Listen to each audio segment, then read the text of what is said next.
ఆడేనో పాకిస్తాన్ వాడు వచ్చి ఇండియాలో చెడ్డిప్పి బుల్లి చూసి బుల్లెట్లు కొట్టి చంపిపడి తెంగుతుంటే మనం హిందువులం ఉండి మనలో మనం ఇగో ఈ పంచాయతీలు పెట్టుకుంటున్నాం. అలాంటి సంఘటన చూసానా మనం బుద్ధి తెచ్చుకోవాలి కదా. మీరు మాలోళ్ళు, మీరు మాదిగోళ్ళు, మీరు ఎస్సీలు, మీరు ముట్టొద్దు, మీరు అంటొద్దు, మీరు ముడితే అపశక్నం అనే ఇలాంటి అడ్డమైన మాటలన్నీ కూడా మాట్లాడడం జరిగింది. వీళ్ళ వెనుక నిలబడడానికి వేదాన్ మీడియా నుండి నేను ముందుకు వచ్చాను.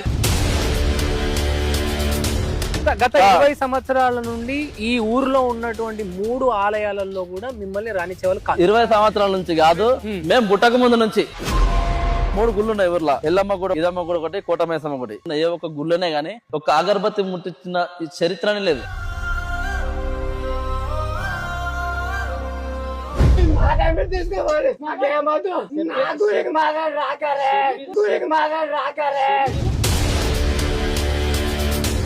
పిల్లలు స్కూల్ పోతుండగా మీరు మాల పిల్లలు వేరే సైడ్ కూర్చోండి. నాన్న నేను మాలో అంటే ఎందుకు నేను గుళ్ళో ఉండొద్దు, నేను గుళ్ళోకి వెళ్తే నా బేరికి పంపించారు. ఊర్లోకైనప్పుడు మాలో మీరు రావద్దు అంటారు. నిన్న అన్నారా? మా సుశాలు అన్నారు అట్లా. సభాముఖాన ఊరు జనం అందరి ముందు నువ్వు ఒక మాలవానివి, నువ్వు 1,00,000 రూపాయలు కాదు 2 లక్షల పాటవాని అని, అమ్మవారు చీర కాదు కదా కనీసం చేతి గాజు కూడా మీకు ఏమని మాట్లాడారు నాతో. మనసు బాధ, చాలా బాధ సార్. ఒకసారి ఏడుపు వస్తుంది. ఎందుకు మేము పుట్టడం తప్ప, కులం తప్ప, అసలు ఏం సార్ మేము చేసిన తప్పింది? ఈ బీసీ బిడ్డలే పుట్టినప్పుడే మాలోడు అన్న సావదంగా ఉంది. అప్పుడే ఇద్దరు ఒకే రోజు చంపారు మంగళవారం వచ్చి. ఇది ఇంట్లో స్థలం వేశారు సార్. కేసు పెడితే ఇప్పటిదాకా వెలుగులోకి రాలేదు సార్ ఎవరు చంపారు అనేది. చర్మం మొత్తం ఇలా లేపుదామని పట్టుకుంటే చేతిలోకి వచ్చేసి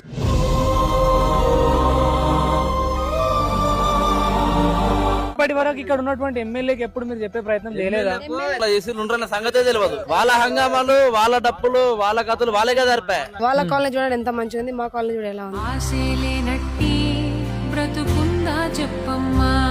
మాలోళ్ళు అందరూ వస్తారు, నువ్వు రావద్దని నన్ను పోయిన సంవత్సరమే బాధ పెట్టింది. ఈసారి నా పిల్లల్ని బాధ పెట్టింది. ఊర్లోకైనప్పుడు మాలో మీరు రావద్దు అంటారు. మా హస్బెండ్ కి చెప్పిన, నువ్వు పోరాడకపోతే నేను పోరాడతా, గెలుస్తామా ఓడిపోదామా. బరాబరి పోరాటంలో మీ వెంట నేను ఉంటా. ఏ గుడి లోపలికైతే వాళ్ళు రావద్దన్నారో అదే గర్భగుడి లోపలికి పోయి అదే అమ్మవారు తల్లి కాళ్ళ దగ్గర ఉన్న బొట్టు మనం తీసి మనం పెట్టుకోవాలి. బరాబర్ కొబ్బరికాయ కొట్టాలి, బరాబర్ అగరబత్తులు పెట్టాలి. ఎవడు వచ్చి దళితులు మీరు రావద్దని మాట్లాడతారో నేను చూస్తాను. నడవండి. ఈ 100 సంవత్సరాల నుండి వస్తున్న దుర్మార్గమైన ఆచారం తిరిగి రాయడానికి వస్తున్న మీ జాతి అహంకారాన్ని అణిచి వేయడానికి వస్తుంది వేదాన్ మీడియా. పక్క రండి అమ్మా, ఎందుకు ఇట్లా రండి, ఆలోచిస్తారు రండి, ఇక్కడ రండి రండి రండి అమ్మా, లోపల రండి, లోపల రండి. అమ్మవారి తల్లి అలంకరణ జరుగుతుంది, లోపల రండి. జై బోలో భవానీ మాతాకి. దళితులు గుడి లోపలికి అడుగు పెట్టంగానే అమ్మవారు తల్లి పూని ఏమంటున్నది?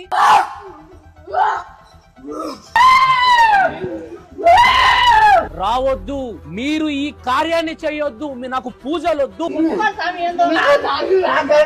ఇంత ఘనంగా పూజలు అవుతున్నాయి కదా, నీకు ఇన్ని రోజుల నుంచి ఎందుకు రాలేదు? ఈరోజు ఏమైందని వచ్చినావు?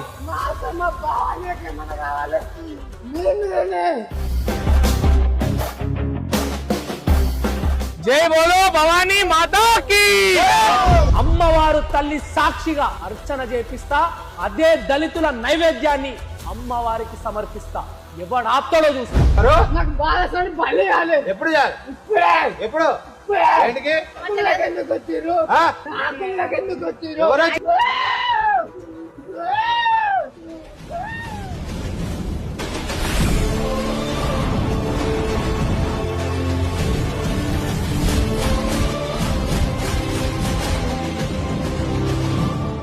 హలో, హాయ్, నమస్తే. నేను మీ Vedant. Welcome to Vedant media. ఈ వీడియోని ప్రతి ఒక్కరు ఖచ్చితంగా చూడాల్సినటువంటి అవసరం ఉంది. ఇప్పుడు కులం, మతం, ఈ మాదిగ, మాల, ఎస్సీ, ఎస్టీ వీటికి సంబంధించి ఎప్పుడన్నా మన మధ్యలో విషయం వచ్చినప్పుడు అప్పటి కాలంలో ఉండే పోయి అంటుడు ముట్టుడు ఇవన్నీ ఇప్పుడు అదంతేం లేదు అని మనం అనుకుంటూ ఉంటాం. కానీ ఈ రోజు నేను నాగర్ కర్నూలు డిస్ట్రిక్ట్ తెలకపల్లి మండల్ జంగమోన్పల్లి గ్రామానికి రావడం జరిగింది.